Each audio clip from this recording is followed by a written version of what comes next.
Nous continuons avec Sri Aurobindo et son commentaire sur Kena Upanishad. Dans ce chapitre intitulé Grande retransmission, Aurobindo explore la relation entre notre existence ici, qui est une existence inférieure, et celle qui est divine, supérieure et originale. Il décrit cette existence divine comme faisant partie d'une projection partielle de la réalité suprême. Le chapitre aborde ensuite la transition de notre existence inférieure à l'existence suprême, mais avant cela, il soulève une question posée par le Kena Upanishad lui-même. Ce texte ne la présente pas comme une question, mais plutôt comme une mise en place de la relation entre la conscience divine et notre expérience dans le monde. La question est posée à travers une série d'énoncés paradoxaux, que Sri Aurobindo interprète en termes de la pensée moderne. Aurobindo commence ensuite le chapitre 12 de son commentaire en exposant cette situation: nous vivons dans une conscience liée à notre expérience humaine de l'esprit, de la vie et des sens, tandis qu'il existe une conscience suprême qui est le maître de l'esprit, de la vie et des sens. La transition de notre niveau inférieur à ce niveau supérieur soulève donc la question de savoir si ce dernier est vraiment le plus élevé, ou s'il existe quelque chose de plus élevé encore. Aurobindo explique que l'Upanishad ne pose pas explicitement cette question, mais l'implique et y répond à travers l'accent mis sur la solution et la variété subtile dans la présentation de ce paradoxe apparent. Il cite les premiers versets qui discutent de ce paradoxe et montre que connaître le Brahman, la réalité suprême, n'est pas quelque chose de simple. Il souligne que si l'on pense le connaître, cela signifie qu'on en connaît en fait très peu. La connaissance du Brahman est liée à la connaissance de notre propre nature et de ses puissances cosmiques, les dieux. Il explique ensuite que l'on ne peut pas vraiment connaître le Brahman, mais il n'est pas non plus totalement inconnu. La relation avec le Brahman s'établit dans une profondeur qui n'est pas accessible à notre conscience ordinaire. Ensuite, il souligne que celui qui pense au Brahman ne le connaît pas réellement, et que la seule façon de le connaître est de ne pas y penser. Aurobindo insiste sur le fait que si l'on essaie d'y réfléchir, il reste inconnu, mais si l'on se détache de cette démarche intellectuelle, on peut le connaître. Finalement, il explique que si l'on le connaît par une perception qui ne cherche pas à le comprendre, mais qui le reflète, alors on peut avoir une idée de lui, atteindre l'immortalité par le soi et acquérir la connaissance pour réali. Dans ce texte, l'auteur aborde la notion de conscience et de connaissance. Il explique que notre manière actuelle de connaître avec l'esprit est insuffisante et qu'il existe différents niveaux de conscience. Il suggère qu'il est possible d'accéder à une connaissance plus profonde par la réflexion, au-delà de ce que la cognition peut atteindre. Il souligne également l'importance de connaître la véritable réalité, qui se trouve au-delà des états intermédiaires, en tant qu'expression de l'absolu le plus élevé. L'auteur remet en question la notion de la conscience suprême en tant que maître de l'univers, expliquant qu'il ne peut pas être un absolu supérieur à toutes les relativités, car il est lui-même lié au mouvement cosmique. Il remet également en question la relation entre le maître et le cosmos, suggérant que le maître lui-même est une création de la Maya plutôt que le créateur de la Maya. L'auteur conclut en suggérant qu'il faut aller au-delà de toutes les causes et effets pour atteindre la réalité ultime où l'immortalité et l'immortalité cessent d'avoir un sens. Dans cet extrait, il est question de la nature de la réalité et de la relation entre le Seigneur et l'univers. Il est souligné que le Seigneur ne peut exister que dans le cadre de la relativité, ce qui remet en question son rôle absolu. L'auteur évoque également les traditions ascétiques, telles que l'illusionnisme védantique et l'approche nihiliste bouddhiste, qui visent à atteindre une transcendance au-delà de l'univers et du Seigneur. Le passage mentionne également la distinction entre l'absolu ineffable et l'expression humaine de ce dernier, ainsi que l'importance de comprendre ces distinctions plus profondément. Il est souligné que la compréhension intellectuelle seule n'est pas suffisante, mais qu'elle doit mener à une transformation de la conscience. En conclusion, la question de la finalité de l'existence est abordée, soulignant qu'il est nécessaire de se demander si le but est simplement de sortir de l'existence ou de changer la conscience de cette existence. Le choix que nous devons faire est de continuer le processus d'évolution consciente ou de chercher à échapper aux souffrances de la réalité matérielle. Nous avons le potentiel de manifester une conscience supérieure, une conscience d'immortalité, sans souffrance, dans notre esprit, notre vie et notre corps. Cependant, cela demande du temps et des efforts pour purifier et libérer notre conscience des distorsions qui créent la souffrance. Si nous choisissons de continuer consciemment le processus d'évolution, nous nous rapprocherons de la manifestation de cette conscience supérieure dans chaque détail de notre vie matérielle. L'objectif n'est pas de s'échapper de la réalité matérielle, mais de manifester des possibilités et des niveaux de conscience plus élevés en elle. Il est logique de poursuivre ce processus, car il semble que notre intention initiale n'était pas simplement de nous échapper de cette réalité, mais de la compléter et de la transcender. La cosmologie de l'évolution suggère que nous sommes arrivés à un point où nous pouvons faire ce choix.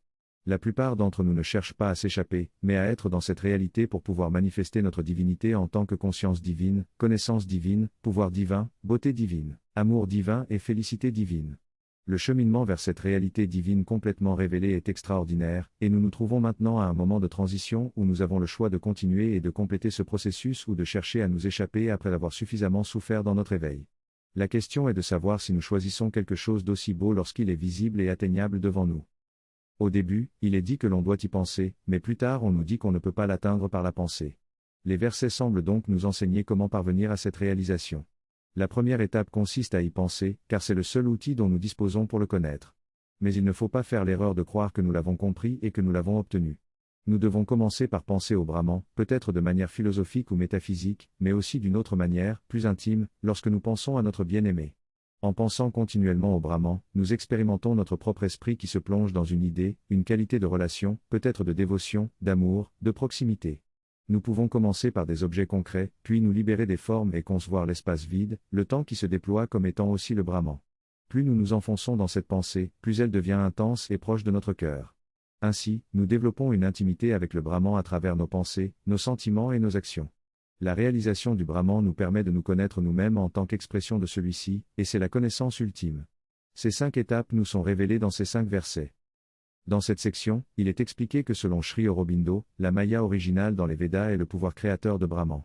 Maya est la capacité de mesurer et de rendre connaissable l'absolu qui est indescriptible et incommensurable en soi. Cependant, cette capacité de mesurer crée l'expérience de la mesure dans les relativités, ce qui est considéré comme de la magie. Ainsi, Maya permet de rendre connaissable l'inconnu et de conceptualiser l'inexprimable. Dans l'illusionnisme védantique, la question se pose de savoir où couper la réalité entre le monde perçu et le Brahman divin. Selon Aurobindo, si l'on admet qu'une coupure existe, alors logiquement le Brahman lui-même doit être coupé et considéré comme partie de l'illusion. Cela mène à une série de coupures de plus en plus élevées jusqu'à atteindre la transcendance indescriptible. Cependant, Aurobindo rejette cette position et soutient que tout est une manifestation de Brahman à différents degrés et gradations. Il y a donc une sorte de dilemme logique entre la coupure de la réalité et le retour à la perception que tout est Brahman. Aurobindo affirme que la réponse ne vient pas de la logique, mais d'une perception plus profonde de la réalité. Il est plus vrai de ir le tout comme le Seigneur que de le diviser en quelque chose qui n'est pas le Seigneur. Il explique que la coupure de la réalité trouve sa source dans la limitation de l'expérience védique qui ne considérait le corps que comme un support pour l'expérience divine, plutôt que de l'intégrer pleinement. En résumé, Aurobindo soutient que Maya est le pouvoir créateur de Brahman qui permet de rendre connaissable l'inconnu. La question de la coupure entre la réalité et le Brahman divin est rejetée, car tout est une manifestation de Brahman. La réponse ne réside pas dans la logique, mais dans une perception plus profonde de la réalité. Ce texte explore la notion de l'inconnaissable et de l'ineffable dans la philosophie de l'Upanishad. Il souligne que notre intellect et notre langage sont limités dans leur capacité à décrire et comprendre l'ultime réalité. La division entre le divin et le non-divin, ainsi que les différentes expressions de la réalité et de la conscience, sont des concepts qui déforment la véritable nature de l'ineffable. Le texte affirme que l'ultime réalité transcendante ne peut être connue qu'en transcendant nos facultés intellectuelles et en se connectant à un niveau de conscience plus profond.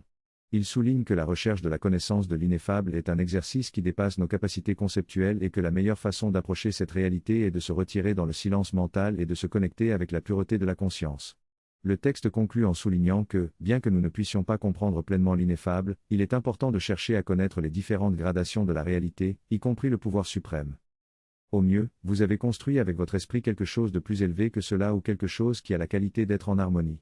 Qu'est-ce que cela signifie encore ? Vous n'avez aucune expérience, c'est juste une idée construite. Mais ce sont les formes dans lesquelles nous sommes capables de contenir notre connaissance, car l'univers tel que notre esprit le voit est la division, le morcellement de l'existence et de la conscience que nous connaissons et exprimons par fragments. Mais nous ne pouvons jamais vraiment enfermer dans nos fictions intellectuelles et verbales cette totalité infinie. Alors que faisons-nous dans notre univers, vu avec notre petit esprit ? Notre petit esprit ne voit que des morceaux divisés de l'univers, il fragmente l'existence et la conscience. Nous jouons avec ces morceaux, avec ces idées que nous construisons et combinons de certaines manières. Ce doit certainement être une illusion, mais nous ne faisons que jouer avec les morceaux et les fictions verbales, en emprisonnant dans notre esprit ce qui est une totalité infinie. Même les mots infinis et totalité ne sont que des mots. Avant de rejeter tout cela comme de la manipulation mentale, nous devons reconnaître que nous pouvons contenir ces idées, ces conceptions, car il y a quelque chose en nous qui touche quelque chose de ce qui entre dans les processus de l'esprit, comme une indication, un pointeur qui pousse à la suggestion. Lorsque nous parlons de totalité, essayez de la concevoir avec votre esprit, vous ne l'obtiendrez jamais vraiment. Mais l'idée existe parce qu'il y a quelque chose en vous qui le sait, qui le rend possible. C'est une fiction verbale, mais derrière le jeu verbal, il y a quelque chose qui pointe vers quelque chose de vrai. C'est pourquoi il utilise cette phrase selon laquelle nous indiquons, nous montrons avec un doigt qui pointe vers la lune. Nous ne touchons jamais la lune, nous ne la connaissons jamais vraiment, mais la direction est correcte. La forme est bien sûr une fiction verbale, mais il dit donc que c'est à travers les principes manifestés dans l'univers que nous devons arriver à cela, à travers la vie, à travers l'esprit et à travers cette connaissance mentale supérieure qui saisit les idées fondamentales qui cachent en elle le Brahman et semble pourtant le révéler. Alors comment pouvons-nous connaître l'inconnaissable ? Eh bien, nous commençons par connaître ce que nous pouvons connaître, car tout dans l'univers est la manifestation de cela. C'est comme si ce principe à son niveau le plus essentiel est ici, dans cette forme particulière à travers laquelle nous semblons le saisir. Lorsque je dis infini, j'ai une idée construite qui n'est pas du tout infinie. Et pourtant, je peux considérer cela comme une idée fondamentale, car l'idée de l'infini est comme une porte qui cache le brahman et en même temps semble le révéler. À travers cette porte, une lueur de l'idée de l'infini entre dans mon esprit et le réveille, même si mon esprit ne peut connaître que la finitude. Je reconnais alors qu'il existe une chose telle que l'infini, ou du moins qu'elle peut exister, même si je ne peux pas l'expérimenter. Et c'est la porte. Et il y a beaucoup de portes comme celle-ci, et chacun de ces principes fondamentaux à travers lesquels le Brahman se manifeste est pour nous comme une porte. Alors relisons cette dernière phrase, pourtant, c'est à travers les principes manifestés dans l'univers que nous devons parvenir à cela. Quels sont les éléments que ce qui est au-delà de l'univers a manifesté dans l'univers ? Observez toutes les choses que vous pouvez observer, puis pénétrez derrière la forme de ces choses pour atteindre les principes qui sont à l'origine de ces formes et que nous connaissons. Et ceux-ci en nous sont ce que nous pouvons connaître.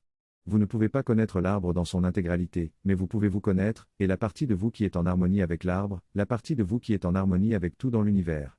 Donc, si vous voulez vraiment connaître l'univers en lui-même, vous devez connaître la partie de vous qui lui correspond, là où vous êtes en harmonie avec lui. Et dire « Ah, je suis heureux, donc je comprends ce qui se passe quand l'animal saute de joy, ou je ressens de la peur et je pense donc comprendre ce que l'animal ressent quand il a peur, mais je ne peux jamais connaître réellement la peur de l'animal en tant que moi-même, du moins pas dans mon état actuel. Mais dans une conscience plus libérée, je pourrais expérimenter toutes ces choses en moi. Pour l'instant, je commence avec moi-même dans ma forme limitée et j'expérimente ce que je suis. » Dans cette partie de l'enseignement, l'orateur évoque la possibilité d'acquérir une connaissance plus profonde et transcendante au-delà de notre expérience mentale. Il explique que notre vie quotidienne est guidée par des principes fondamentaux tels que l'amour, la proximité, l'intimité et la dévotion. Cependant, il mentionne également que notre pensée peut atteindre des niveaux supérieurs de connaissance, appelés connaissances mentales supérieures, où nous ne construisons plus simplement des idées, mais où nous entreprenons des expériences directes des vérités essentielles et auto-existantes. Il met en évidence l'idée de l'omnipotence et de l'omniscience, expliquant que notre construction mentale d'une idée idéale de l'univers, de la société, du comportement ou de l'expérience humaine est limitée, mais qu'il existe une réalité intangible de ces concepts, que nous percevons de façon furtive et intuitive. Cette expérience de la totalité et de la connaissance universelle n'est pas un processus intellectuel, mais plutôt un état de conscience dans lequel nous sommes un avec toute chose. Il souligne également l'existence d'une interface entre la pensée et cette réalité supérieure, où une sorte de porte s'ouvre pour nous permettre d'entrevoir cette vérité transcendante.